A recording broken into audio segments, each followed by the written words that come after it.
Creator, Father of all, you give us life, you give us love, you give us yourself. Help us to give our lives, our love, ourselves to you.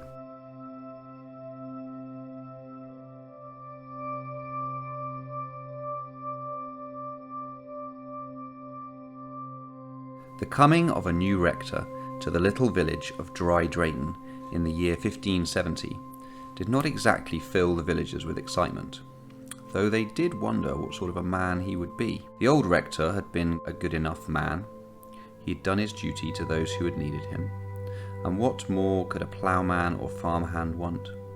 But when his successor, Richard Greenham, began his ministry, surprising things happened.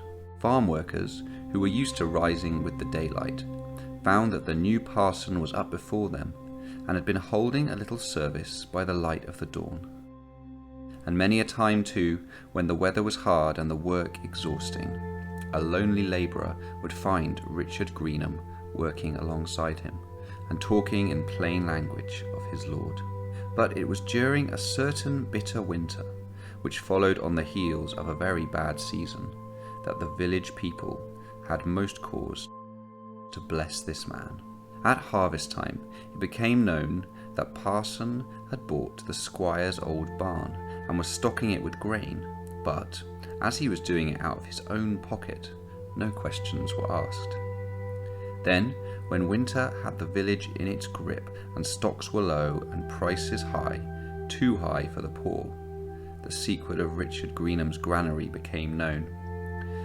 To those who could pay, the grain was sold at less than cost price, and to those who could not, the grain was free.